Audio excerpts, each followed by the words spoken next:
Bem, pessoal, somos da Universidade Federal de Alagoas, do campus de Arapiraca, do curso de Medicina.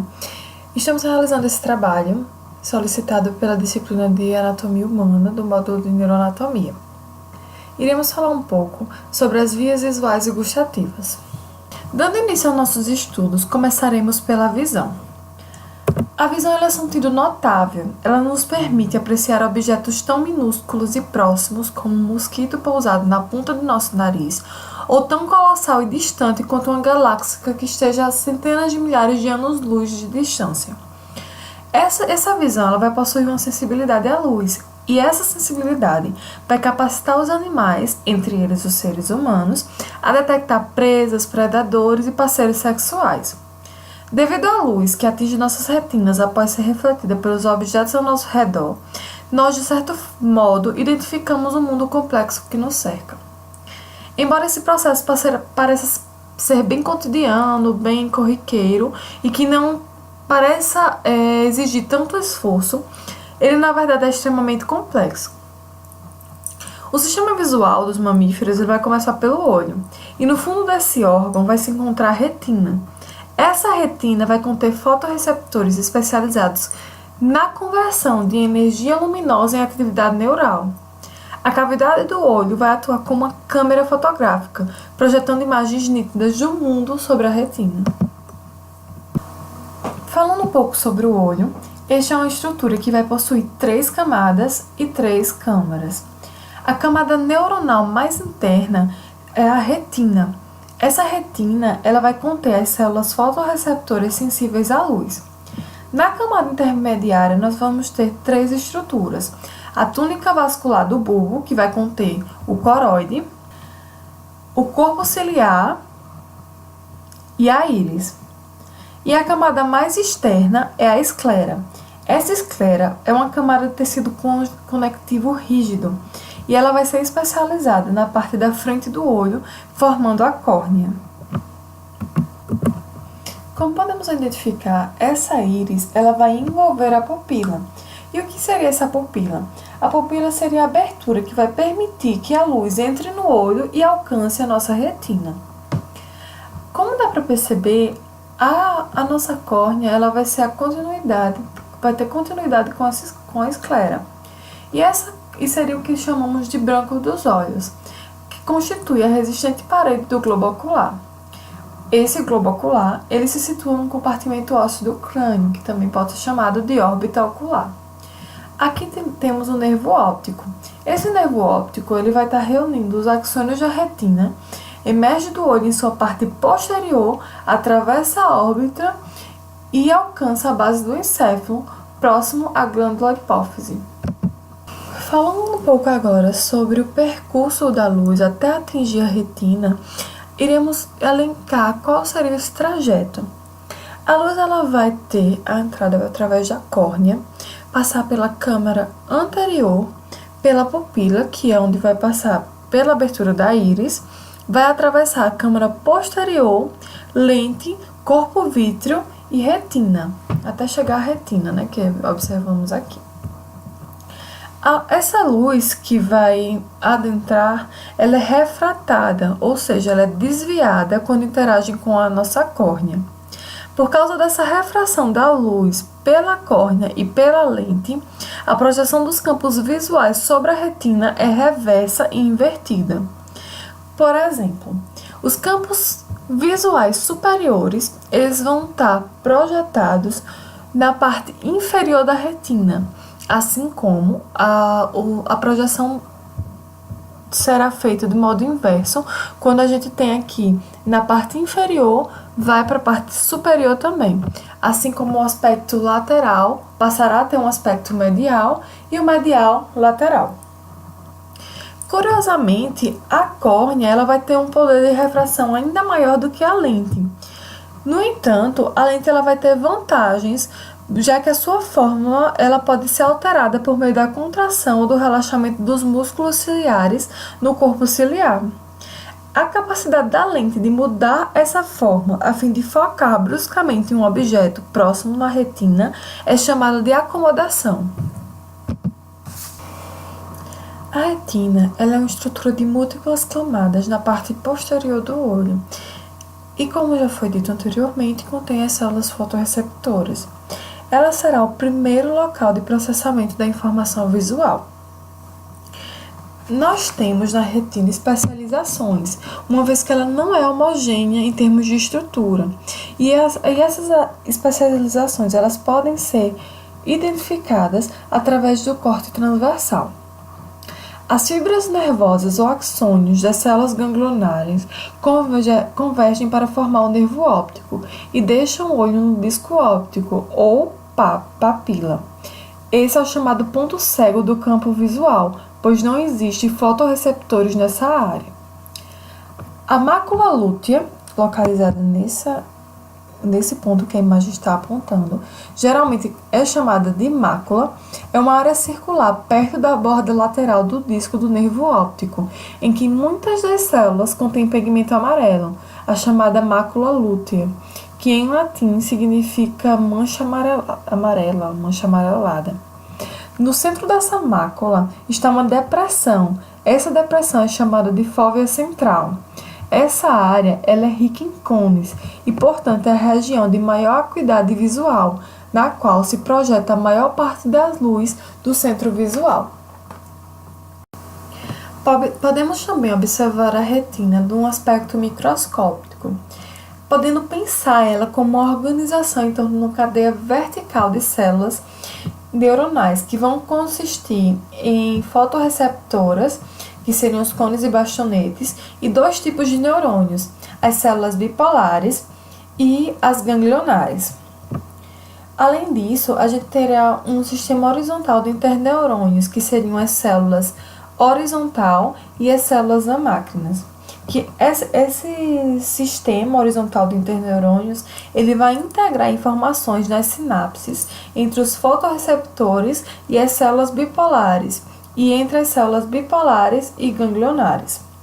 Essa célula horizontal, aqui apontada, ela vai receber a aferência das fotorreceptoras, como observado na imagem, influenciando nos demais fotorreceptores. Já a célula amácrina, ela vai receber aferência de células bipolares, como tem exposto na figura, influenciando as células ganglionares. As células bipolares influenciando nas células ganglionares. As membranas e células da retina e seus processos eles estão dispostos em 10 estratos, como pode ser melhor exemplificado nessa figura. A luz ela deve passar por todos os estratos para poder alcançar os fotorreceptores localizados no estrato mais interno da retina. Nesse extrato, a luz é transformada em sinal elétrico, que é transmitido de volta por uma cadeia de dois neurônios, células bipolares e células ganglionares. O sinal, então, é conduzido de volta por todos os estratos da retina. Existem dois tipos de células fotorreceptoras, como foi exposto anteriormente, que são os cones e os bastonetes. Suas funções é permitir enxergar sobre condições de iluminações claras e escura. A heterogeneidade dos cones permite que distingam-se as cores. Cada fotorreceptor será composto por 4 regiões: um segmento externo, um segmento interno, o corpo celular e o terminal sináptico. O segmento externo ele vai conter uma pilha de discos membranosos. Já fotopigmentos sensíveis à luz, localizados nas membranas desses discos, vai absorver a luz, determinando dessa forma as alterações no potencial da membrana. Os bastonetes, por sua vez, são extremamente sensíveis à luz, e um único fóton é suficiente para evocar a resposta em um deles. Essas células permitem ver em condições de pouca luminosidade. O fotopigmento dos bastonetes é a rodopsina, que responde à luz da mesma forma em todas as frequências e não permite distinguir as cores. Já os cones são relativamente insensíveis à luz, sendo necessário mais de 100 fótons para evocar uma única resposta em um cone. Os cones podem ser subdivididos, em 3 diferentes populações, que contêm as diferentes versões do fotopigmento iodopsina.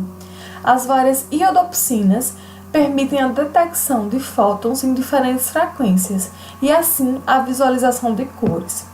Cones do tipo L é o tipo mais abundante na retina e detectam fótons de baixa frequência, com absorção máxima no espectro vermelho. Cones tipo M, eles vão detectar fótons de frequência média e têm uma absorção máxima no espectro verde. Cones do tipo S detectam fótons de alta frequência e têm sua absorção máxima no espectro azul.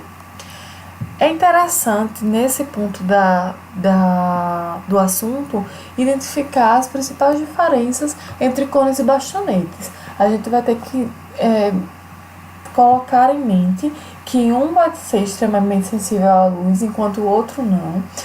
Tanto é que isso é justificado até pela quantidade de fótons que é necessário para evocar. E também é interessante salientar o fotopigmento. Os bastonetes, mais uma vez repetindo, o fotopigmento responsável é a rodopsina. Já os cones, a iodopsina.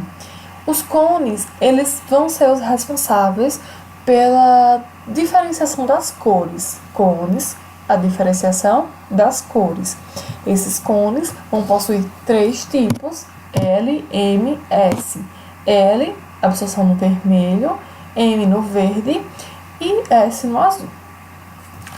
Os bastonetes e os cones, eles não são distribuídos uniformemente na retina. A fóvea central, por exemplo, ela vai conter apenas cones, o que vai permitir uma acuidade visual elevada em condições de luz diurna. A fóvea central não é muito eficaz em situações de baixa luminosidade, mas as áreas periféricas ricas em bastonetes são mais sensíveis à luz. Esse apontamento ele vai ratificar o que foi falado em relação à sensibilidade desses fotorreceptores à luz ou não.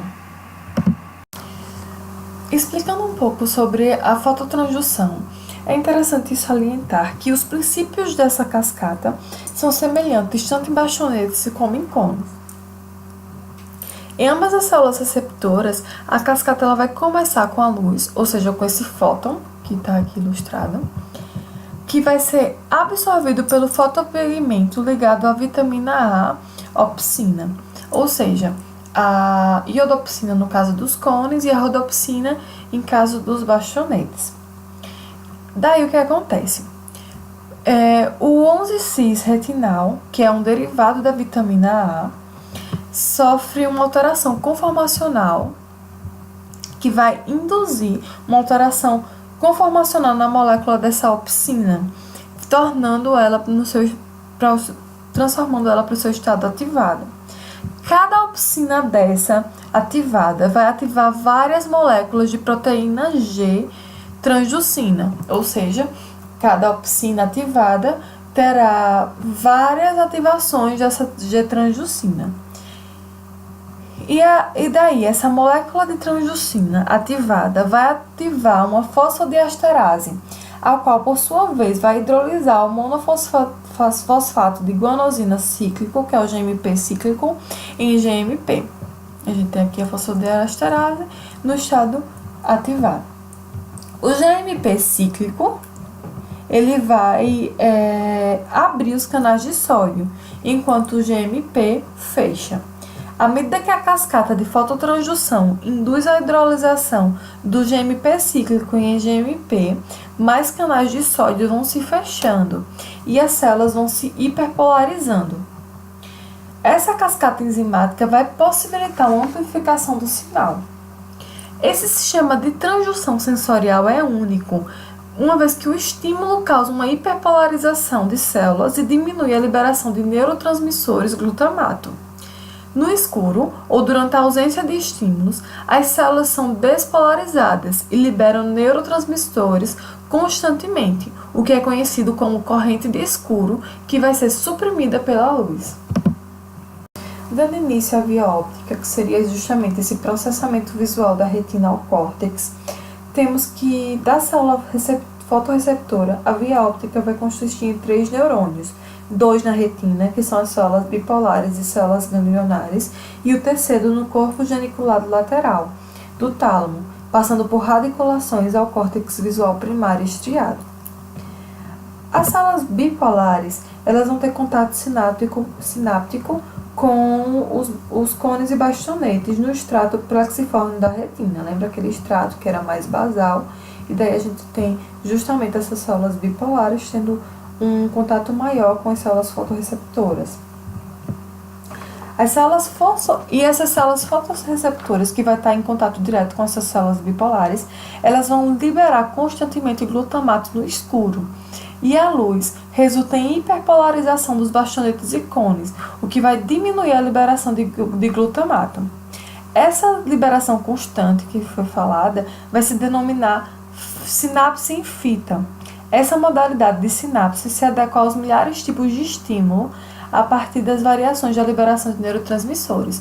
Daí, então, um resumo dessa parte seria justamente falando em questão dessa liberação constante de glutamato, que vai ser diminuída após a liberação a hiperpolarização desses fotorreceptores devido à luz.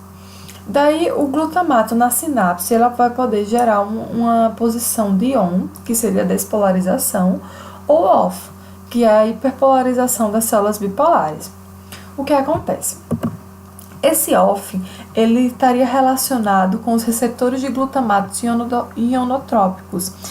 Então, seria menos glutamato, e daí seria uma menor condutância de cátions, gerando essa hiperpolarização. Já a fase on, ela estaria ligada aos receptores metabotrópicos de glutamato R6, que vão estar negativamente acoplados a um canal de cátion. Quando há glutamato, esse canal vai fechar. Isso daí seria justamente essa relação entre a presença ou ausência de luz. Daí aqui a gente tem a exemplificação do que foi falado anteriormente, que quando a gente está no escuro ou durante a ausência de estímulos, essas células vão se manter despolarizadas e vão liberar esses neurotransmissores constantemente. Essa liberação constante vai ser esse conhecido corrente de escuro, que é suprimida a partir da liberação da luz, que como a gente viu, a liberação da luz vai diminuir essa liberação de neurotransmissores, gerando aí, continuando com isso, o circuito. Pois bem, os 2 primeiros tipos de células bipolares são o primeiro passo de um sistema de processamento paralelo, que pode responder com rapidez ao aumento e à diminuição de luz. Essas células elas estão organizadas espacialmente, de modo que alimentam o extrato ganglionar. As células ON recebem inputs de um campo receptivo de células bipolares, ON também. Essas células disparam mais rápido quando o sinal vem do centro. O mesmo vai ser válido para o OFF. Essas vias elas vão aumentar o contraste que se enxerga. As células ganglionares são o segundo neurônio da cadeia e inclui até 17 diferentes tipos de células. 3 de células ganglionares parecem desempenhar um papel proeminente em toda a via óptica e são as fontes de 3 vias de processamento que operam em paralelo uma à outra. Daí a gente vai ver nessa imagem a divisão dessas vias. No caso, a gente teria essa primeira parte que estaria relacionada com o que foi falado até agora, e a gente vai ter a presença dessas 3 células ganglionares, que é considerado como se fosse o segundo neurônio da cadeia, e essas 3 são as principais dentro de uma gama de 17 diferentes tipos de célula. Aí daí a gente tem do tipo Nitz-Gett. Esse tipo de célula ela vai ser vai compreender a maior parte, que seriam 70% do total de células, e vão se projetar para o corpo geniculado lateral. E elas são a origem da via parvocelular, que está aqui exposta, do que vai ter uma alta resolução espacial, baixa resolução temporal e acuidade de cores. Por quê? Essas células elas codificam com resolução espacial alta e sua baixa velocidade de condução acional. Elas analisam os inputs dos canais verde e vermelho e são um componente importante da visão das cores. Sua baixa resolução temporal faz com que elas sejam adequadas para análise de imagens estáticas, no caso, de imagens paradas. Daí a gente vai ter o tipo parasol. Esse tipo parasol, ele vai constituir cerca de 10% das células e vão se projetar para o corpo geniculado lateral. Vão originar essa via magnocelular, que vai ter também uma baixa resolução espacial, uma alta resolução temporal, no caso vai ser inverso, né, do que da parvocelular, e um contraste em movimento. Essa via, ela codifica com resoluções espaciais baixas e temporal alta por causa de seus grandes campos receptivos e de sua alta velocidade de condução axonal. Elas codificam esse sinal cromático, mais adequada para contraste, movimento e forma. Então, são meio que opostos, não é isso? A parvocelular, ela seria mais para estático e a magnocelular seria justamente relacionado a essa movimentação. O terceiro tipo seria o tipo ganglionar, que seria cerca de 8% de todas as células que se projetam para o corpo geniculado lateral e dão origem à via coniocelular. Essa via coniocelular, essas células elas estão em todas as camadas desse corpo genicular lateral, que são dedicadas às vias paracelulares e magnocelulares. Analisam, portanto, os sinais de cores azul e amarelo. Então, daqui a gente tem na observação, justamente falando sobre essas cores. Daí a gente vai ver que essas vias paralelas, elas têm como objetivo, né, justamente projetar para as camadas separadas e convergir para permitir um output novo integrado, que a gente observa aqui nesse córtex visual primário. Daí a gente vai ter a presença de dois feixes, não é isso? Um feixe dorsal, que seria onde e como, visão espacial e ações guiadas visualmente. E o feixe ventral, que seria mais relacionado ao que é e a visão desses objetos, levando com isso às áreas de associação visual presentes na nossa porção final. Um pouco agora sobre o quiasma óptico e o trato óptico, falaremos da organização das fibras da via óptica e sua relação com o campo visual. Temos então que cada campo visual do olho é lateralizado. A projeção de cada campo visual, ela vai em cada retina, ela vai ser invertida. Ou seja, os campos visuais laterais, eles vão se dirigir ao aspecto medial. Já os campos visuais mediais para o aspecto lateral de cada retina. Pode-se observar nessa imagem essa troca medial-lateral.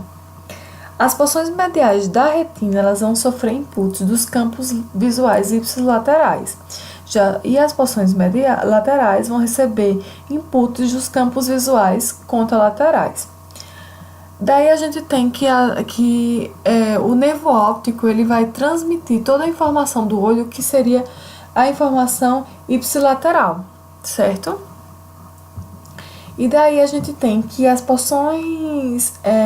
fibras da porção medial, elas vão decussar. A gente percebe aqui, ó, que essa fibra medial, ela vai ter a decussação no quiasma óptico. Já as fibras laterais, elas não vão ter essa decussação. E daí a gente tem esse esqueminha justamente para falar sobre essa troca medial-lateral. O nervo óptico vai transmitindo a informação do olho ipsilateral. Daí a gente tem aqui as fibras nasais. Que são chamadas também de fibras mediais, da retina, que vão decussar nesse quiasma óptico. E daí a gente tem esse trato óptico, que vai conter as fibras do campo visual contralateral. Aqui a gente está percebendo que veio do lado contralateral. E por fim, essas radiações ópticas, elas são projeções do corpo geniculado lateral, que vai para o córtex visual primário. Aqui a gente nota as radiações ópticas. Essas radiações ópticas vão estar melhor exemplificadas nessa imagem, que seria justamente o começo da projeção ao córtex.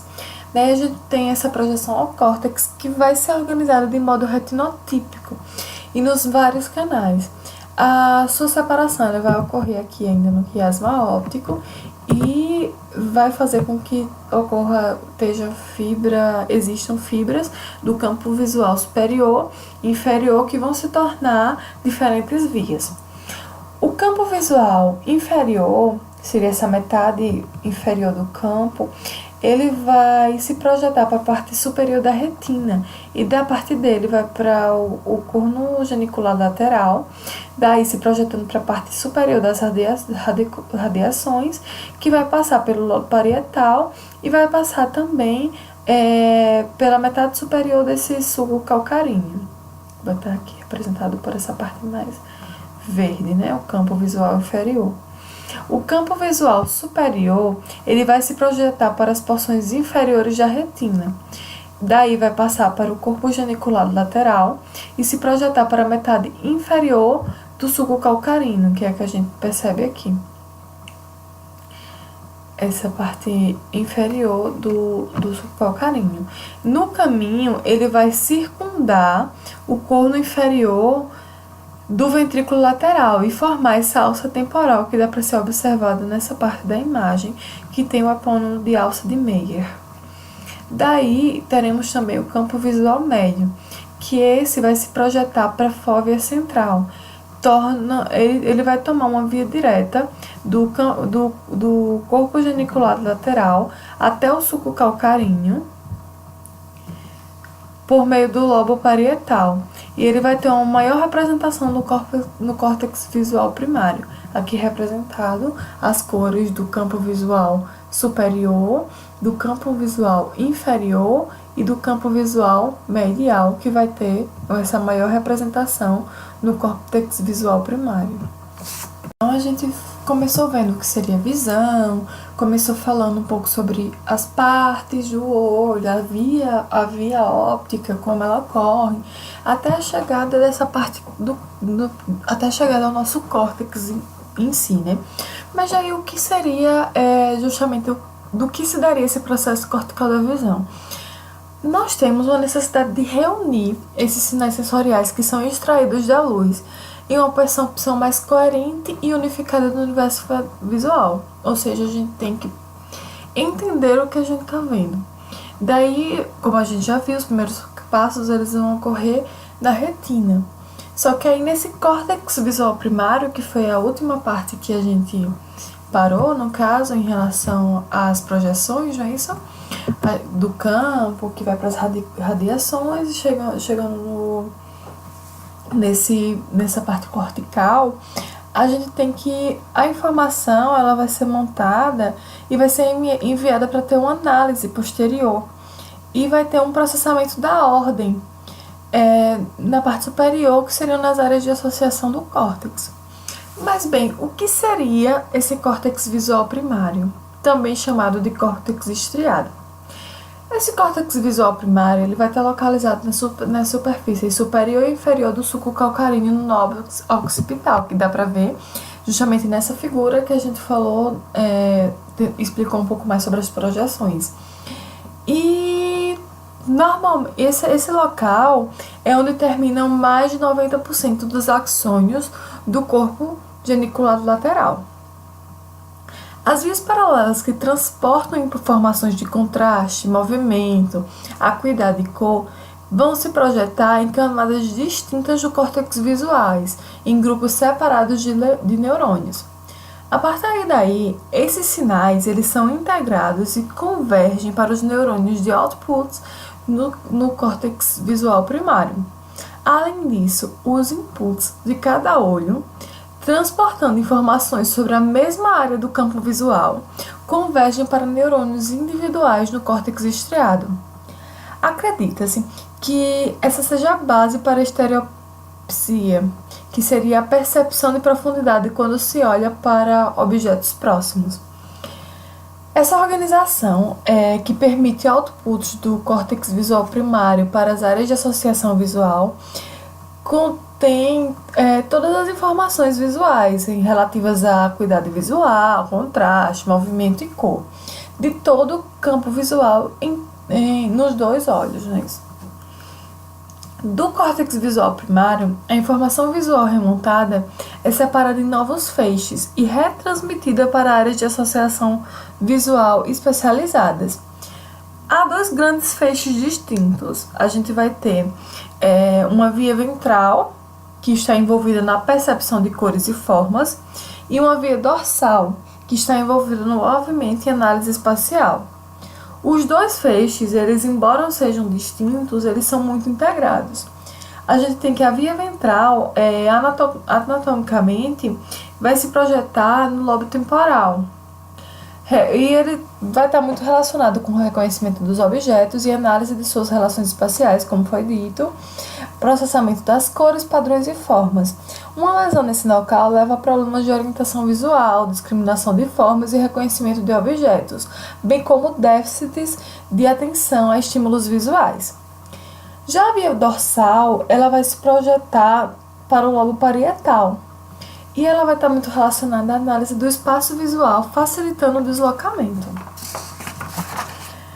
Além disso, ela vai permitir a interação com os objetos, incluindo nisso a manipulação e facilitação de movimentos oculares dirigidos e da coordenação olho-mão. Esses feixes, eles vão receber os mesmos tipos de inputs do sistema visual, mas com diferentes objetivos comportamentais. Após entender direitinho o que seria esse processamento da visão, da cortical da visão, a gente entra para visão das cores, no caso, a descrição e discriminação dessas cores.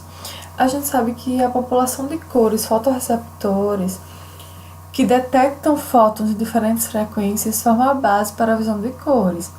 E como a gente viu anteriormente, nós temos 3 tipos de cones, lembrando que os cones são as células fotorreceptoras responsáveis por essa visão das cores. A gente tem os cones tipo L, que teria a sua absorção máxima no espectro vermelho, os cones tipo M, que tem a absorção máxima no espectro verde, e os cones tipo S, que tem a absorção máxima no espectro azul. Isso vai resultar em uma tricomacia. O que seria isso? É a visão das cores baseada em 3 canais. Lembrando que um único cone ele não vai distinguir cores, mas é mais susceptível a responder a um fóton de uma frequência específica. Daí a gente tem o processamento das informações de cores, que vai ocorrer justamente por essa esquemática que tem na figura. Que nós temos... No processamento, a gente tem a comparação das respostas em diferentes cones que permitem a extração de informações de cores. Então, temos os neurônios de oponência única. O que são eles? Ele tem como primeiro passo a ocorrência de 2 tipos de neurônios de oponência na retina. Que daí a gente vai ter... as células vermelho-verde, que seria esse aqui. Essa célula vermelho-verde, ela vai comparar a ativação de L em relação a M, ou seja, vermelho para verde, e são neurônios de oponência individual. Fazem parte da via parvocelular. É importante lembrar, entender o porquê disso. A gente não tem uma mistura de 2 tipos de cones em um só, por exemplo. Não está misturando aqui vermelho com verde em cada um, vamos dizer. Vermelho com verde com azul. A gente tem aqui uma oponência única, que seria tipo a junção de 2 tipos de cone, né? Dois tipos de cone, nesse caso L e M, sem a mescla, digamos assim. E daí, por isso é chamado de neurônio de oponência única. Temos também os neurônios de oponência dupla. Por exemplo, as células azul-amarelo de oponência, eles comparam a ativação de azul a uma combinação de L e M. A combinação de L e M é que vai produzir o amarelo, porque lembrando que as cores da tricomacia seria vermelho, verde e azul, não é isso? Quando a gente tem uma oponência dupla, seria a mistura desses cones para a formação de uma cor, como por exemplo L e M formando o amarelo. Daí esses neurônios eles vão analisar um tipo de cone com a junção de 2 cones. Daí a gente tem esse tipo de neurônio, ele vai fazer parte da via coniocelular. A ativação dessas células neuronárias ela é semelhante ao padrão de célula on-off. para a percepção de contraste. Nesse caso, as células on e off elas são separadas em grupos de cores. Por exemplo, a gente tem vermelho on, verde off, verde on, vermelho off, ou até mesmo azul on, amarelo off, azul off, amarelo on, que daí vai ser enviado essas células ganglionares, no caso, que são projetadas, essa aqui, ela vai ser enviada para o corpo geniculado lateral. E daí, esse processamento que ocorre no tálamo, ele ainda não é bem conhecido, mas sabe-se que do corpo geniculado lateral, a informação ela vai ser retransmitida para o córtex visual primário. Aí, a informação chega em feixes separados e projeta-se em camadas separadas. No córtex visual primário, os sinais de cor eles são comparados de um lado a outro do campo visual e extraem-se mais comparações de cores pela convergência para os neurônios de oponência dupla. Daí a gente tem novamente aquele esquema, não é isso? De mistura das cores. Essas células contribuem para a análise de cores e, em menor grau, para a análise da forma com baixa resolução, por causa dos campos receptivos relativamente grandes. Lembra que essa baixa resolução é característica dos cones, porque a forma ela vai ser melhor, vai ter uma melhor resolução nos bastonetes. Esse sistema ele não vai contribuir para a distinção de contraste ou movimento. Daí a gente tem que áreas distais nos córtex de associação, então vão captar mais informações e calcular os aspectos detalhados de cores. Vamos dizer assim, vamos dizer, por exemplo, que células vermelhas ciano. A gente compara os inputs do canal L da retina, que seria o vermelho, é uma combinação de canais MS, que seria essa primeira exemplificação, que vai resultar em ciano.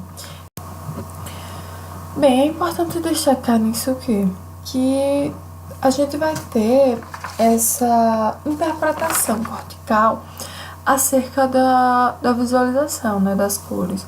A gente vai ter aqueles tipos primários de cones que vão ter o mesmo sistema on-off, que vai fazer com que passe para o corpo geniculado e do corpo geniculado vá para o córtex visual primário, em que vai ter a transformação e interpretação dessa cor. Daí, fala-se muito sobre a influência da cor. A análise da cor muitas vezes influencia o comportamento, porque elas se interconectam com outras áreas corticais. Diferentes cores elas podem estar associadas a emoções e preferências. Isso é muito presente quando a gente fala, um exemplo claro disso é o semáforo, por exemplo, o verde indicando pare, o vermelho indicando pare, e o verde indicando prossiga. O automatismo, então, tipo, a relação não só da interpretação da cor no sentido visual azul, mas sim associar isso a alguma emoção, a alguma preferência ou alguma informação, como no caso do semáforo. Bem, o sistema visual, além de tudo isso, ele deve ser capaz de adaptar-se rapidamente, tanto para condições de luz cambiantes, quanto para manter o foco em uma área ou um objeto de interesse.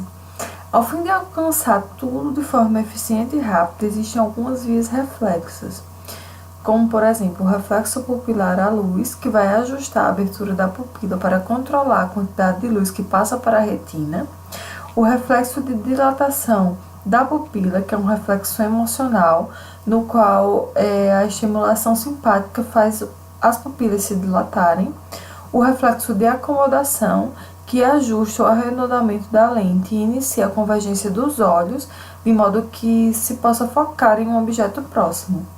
E o reflexo de piscar da córnea, que é designado para proteger a córnea do olho, assegurando lubrificação e remoção de partículas estranhas de sua superfície.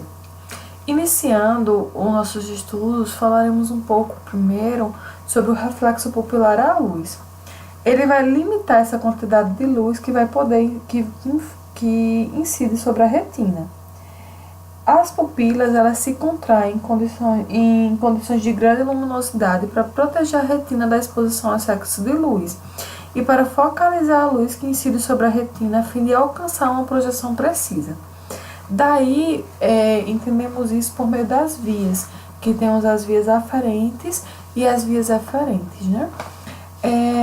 A alça aferente desse reflexo começa com os fotorreceptores da retina. Essa informação ela vai ser enviada pelo nervo óptico e pelo trato óptico ao núcleo pré-tectal, que está aqui localizado no mesencéfalo em ambos os lados. Daí a alça eferente do reflexo é ativada. E daí os núcleos viscerais do nervo oculomotor, que está aqui localizado, em ambos os lados, eles vão receber os inputs. E as fibras pré-ganglionares parasimpáticas, elas se deslocam dos núcleos viscerais do nervo oculomotor, junto com o nervo oculomotor, para as órbitas. Elas vão fazer sinapse nesse gânglio ciliar. A partir deste, os neurônios pós-sinápticos, eles formam os nervos ciliares curtos, que inervam o músculo esfíncter da pupila. Esse esfíncter é um músculo circular na íris, que quando se contrai faz a pupila se contrair. As fibras parasimpáticas dos núcleos viscerais do nervo oculomotor são a camada mais superficial de axônio do nervo oculomotor. Qualquer compressão do nervo oculomotor afetará primeiro as fibras parasimpáticas. Portanto, o reflexo pupilar, tipo, isso é até uma interessante achado clínico, ele vai dar dicas sobre a presença da pressão intracraniana aumentada, que vai comprimir esse nervo oculomotor. Nós temos dois tipos de respostas diretas e respostas consensuais. Qual seria essa relação? Uma vez que as fibras do núcleo pré-tectal projetam-se para os núcleos viscerais do nervo oculomotor em ambos os lados, a estimulação de um olho com a luz fará as pupilas dos dois olhos se contraírem. Quando a luz é direcionada a um olho, a resposta nesse olho é a resposta direta.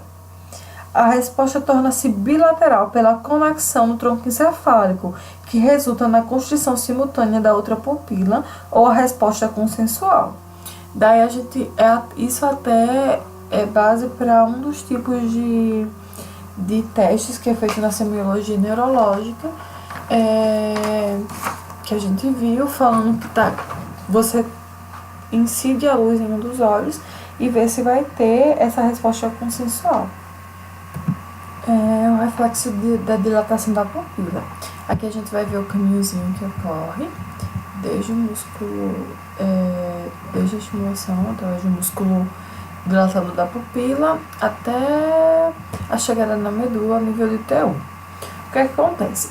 Esse reflexo da dilatação da pupila ele não vai ser testado clinicamente, não vai ter um teste específico para isso, mas ele normalmente ocorre a uma resposta emocional que vai ativar o sistema nervoso simpático. Então, olhe para o seu namorado, veja se as pupilas devem estar dilatadas. Não é emocional, não está dilatada, gente. Mas vamos lá. O componente aferente ele vai atuar via hipotálamo posterior, que é estimulado em resposta aos fortes estados emocionais, certo? Daí a gente tem as fibras que vão passar pelo tronco encefálico, certo? E para os neurônios pré-ganglionares simpáticos no corno intermediário da medula espinal no nível de T1. Aqui eles vão fazer sinapse e vão passar para a cadeia simpática até o gânglio cervical superior. Daí as fibras pós-sinápticas eles deixam o gânglio e dirigem-se com a artéria carótida até o crânio, onde se juntam ao nervo oftálmico, que é uma divisão do nervo trigêmeo, que leva essas fibras para a órbita. Elas entram no olho com os nervos ciliares longos que inervam o músculo dilatador da pupila. A contração do músculo dilatador da pupila faz ela se dilatar, então ela segue nesse sentido aqui, até chegar o estímulo, que estaria muito ligado com a região hipotalâmica posterior, vai fazer todo esse percurso sinapse aqui no gânglio cervical superior e vai aproveitar a artéria carótida interna, à disposição, digamos assim, até chegar na órbita, não é isso? Daí,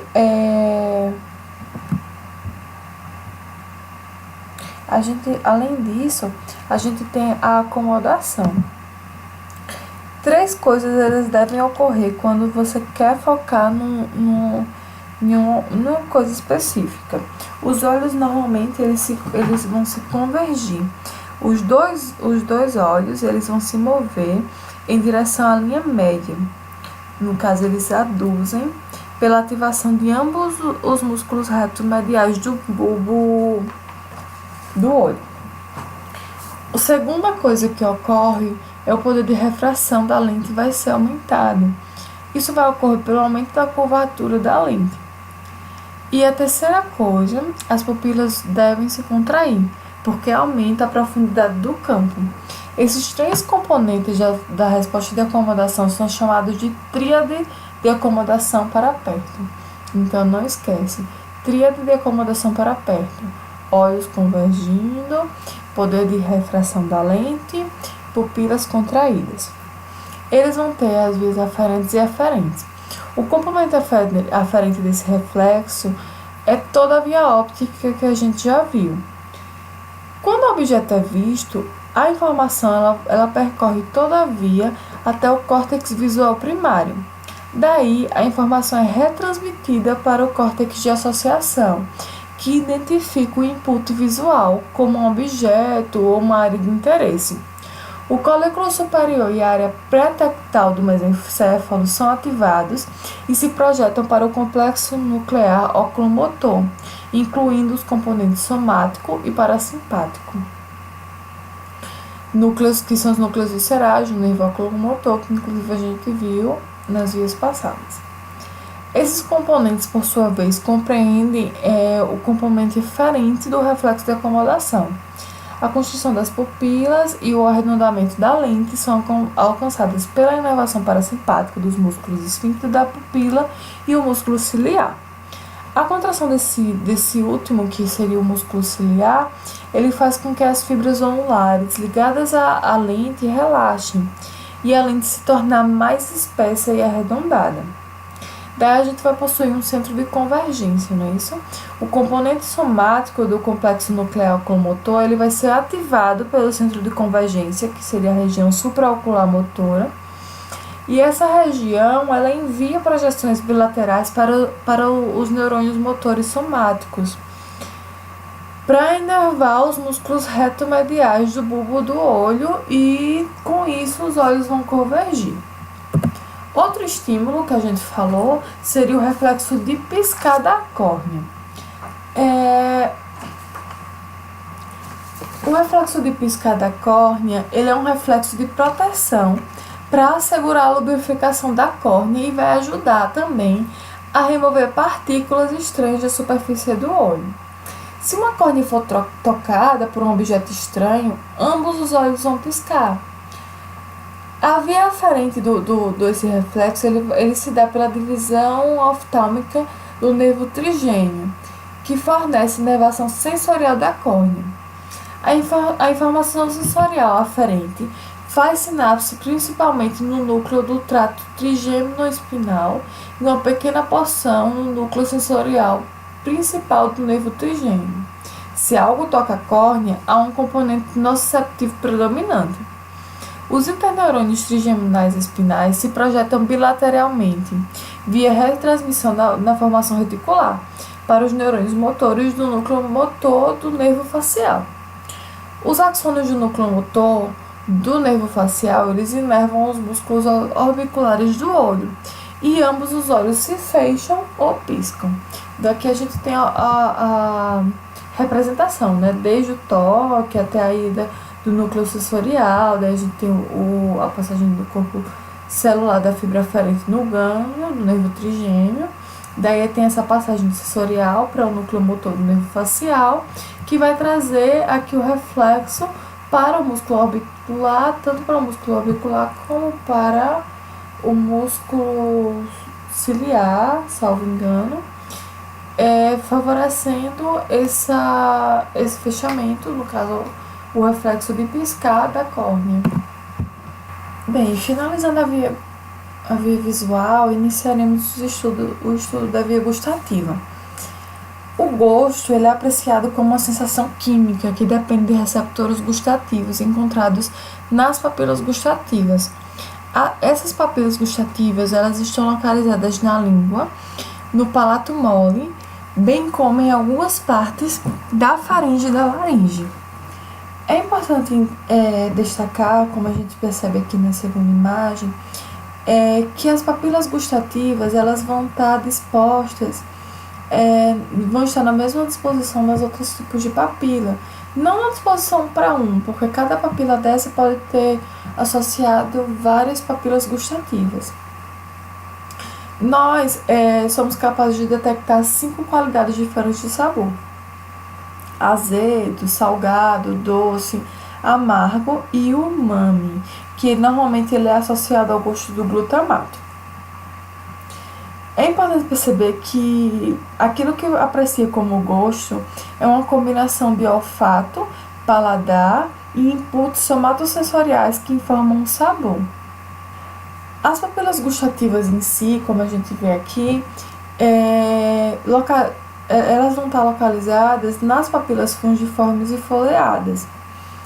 Daí, as células receptores gustativas, ela tem um formato difuso, que contém microvilosidades nas suas extremidades apicais, que se estendem por uma abertura que seria chamado poro gustativo.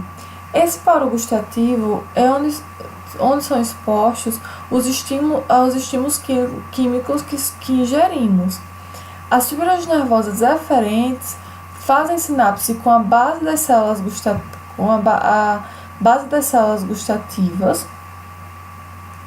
Assim, quando eles entram em contato com a substância química, eles dão origem a um potencial elétrico que leva à liberação de neurotransmissores que, por sua vez, desencadeiam potenciais de ação que seguem pelas fibras nervosas aferentes dos nervos faciais, glossofaríngeo e vago. A gente tem também, é importante ressaltar, principalmente destes 3 tipos de papilas. As papilas fungiformes, que são essas aqui, elas são inervadas pelo 7º par de nervo craniano, que seria o nervo facial, via corda do tímpano. E existem várias papilas gustativas por papila fungiforme.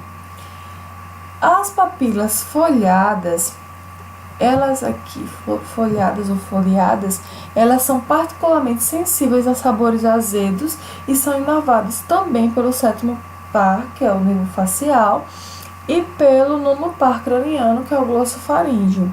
Elas são sensíveis a esse sabor azedo. A gente também nota a presença das papilas circunvaladas.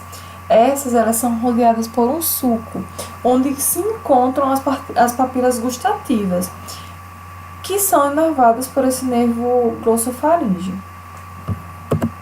Aqui a gente percebe a questão da disposição dos sabores. Nós sabemos que em toda a porção podemos sentir essas sensações, porém em algumas partes da língua temos um maior aptidão, uma maior sensibilidade a determinados tipos de gostos, de sabores, né? Amargo, doce, salgado. E daí a gente percebe isso nessa figura bem claramente. Sobre a inervação da língua, dá para perceber que a língua ela vai ser inervada por diferentes nervos. Dessa forma, normalmente subdividimos ela em 2 terços anteriores, que os impulsos oriundos nos receptores dessa região, após um trajeto periférico pelos nervos linguais e corda do tímpano, chegam ao sistema nervoso central pelo nervo facial. Já o impulso desse terço posterior da língua e dos da epiglote e do estômago proximal, eles vão penetrar respectivamente no sistema nervoso central pelo nervo glossofaríngeo e o nervo vago. Após a inervação, falaremos um pouco agora sobre a transdução do sinal do paladar. As células receptoras gustativas elas são divididas em 3 subtipos básicos, células tipo 1, 2 e 3. As células tipo 1 elas são células de suporte, semelhantes às células gliais. As células do tipo 2 são células receptoras que respondem a inputs doce, amargo, umami e secretam ATP. Já as células do tipo 3 são as células pré-sinápticas, que fazem sinapse com os neurônios. As substâncias que geram sabor podem agir sobre as células 2 ou 3. Daí temos aqui um esquema que traz bem essa parte da via em si. As células receptoras gustativas elas são despolarizadas através da proteína G. Despolarização das células através da proteína G, bloqueando assim os canais de potássio, ou pelo aumento do cálcio intracelular, mediado por segundo mensageiro, que provoca a abertura de canais de sódio. E aqui temos a abertura dos canais de sódio, e ao despolarizar, o neurotransmissor serotonina, juntamente com a ATP, é liberado. Como um exemplo de cada uma das vias, tem o estímulo salgado e o azedo, né? Que aqui tem o estímulo salgado levando ao influxo de sódio pelo canal epitelial de sódio, e o estímulo azedo que vai levar ao influxo de prótons e ao bloqueio de canais de potássio, que são os tipos que podem acontecer. Aí daí a gente tem a despolarização da membrana, que vai levar a essa abertura de canais de cálcio, que vai gerar ocasionalmente a liberação da serotonina e por muitas vezes também do ATP. Essa parte ela acaba sendo um pouco mais pontual, porque nessa transdução do sinal que a gente está vendo, temos que entender que tipo de célula, de que forma cada sabor vai influenciar.